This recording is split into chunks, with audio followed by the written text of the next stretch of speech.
Et ce matin, il sera question d'environnement, bien sûr, à travers un exemple sur l'adéquation environnement-droit. Et si l'on doit définir le droit de l'environnement, c'est-à-dire qu'il concerne l'étude ou l'élaboration de règles juridiques visant la compréhension, la protection, l'utilisation, la gestion ou la restauration de l'environnement. Un exemple, pouvez nous donner, Hamid Belkacem, sur le droit de l'environnement.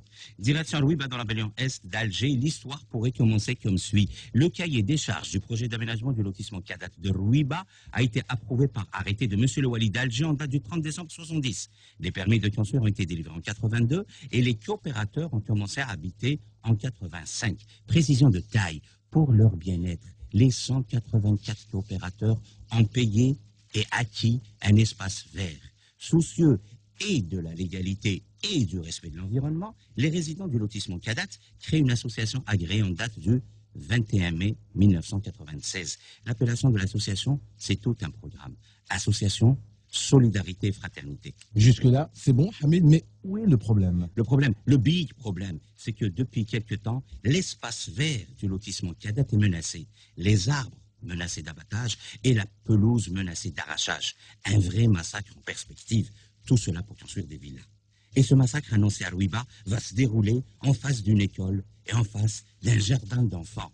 Il est utile de rappeler que nous sommes en Algérie, qu'il y a une république, la République algérienne démocratique et populaire, qu'il y a des lois, type loi du 13 mai 2007 relative à la gestion, à la protection et au développement des espaces verts. Il est bon de rappeler aussi que l'espace vert du lotissement Kadat de Rouiba figure sur le POS, le plan d'occupation des sols, et sur le plan de masse approuvé par la wilaya d'Alger. La question du jour est donc simple. L'opération programmée pour arracher des arbres au niveau du lotissement Kadat de Rouiba est-elle légale? Si c'est le cas, c'est-à-dire si l'opération d'abattage d'arbres est légale, pourquoi ne pas, d'un côté, inviter l'ensemble des établissements scolaires de la wilaya d'Alger et de l'autre, assurer un direct à la télévision pour les élèves des autres wilayas pour assister à une leçon sur l'arrachage d'arbres et surtout un atelier 100% pratique sur la législation environnementale, le développement durable, le droit à l'environnement et même l'économie verte, puisque le fait d'arracher des arbres pour les remplacer par des villas va permettre de créer des emplois. Dans ce projet d'abattage d'arbres à Rouiba, il y a un problème, un gros problème.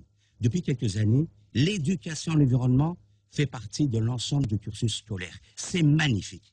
On apprend aux élèves à planter au moins un arbre, que l'arbre est protégé par la loi, que l'Algérie est un état de droit et que les lois de la République sont en vigueur sur les 48 wilayas. Une dernière question. Au vu de la loi, qui a droit à un statut particulier? La ville de Rouiba? Les arbres de Rouiba? Ou certaines personnes à Rouiba? Merci de répondre avant le bulldozer. Merci, Hamid Belkacem. 7h19 sur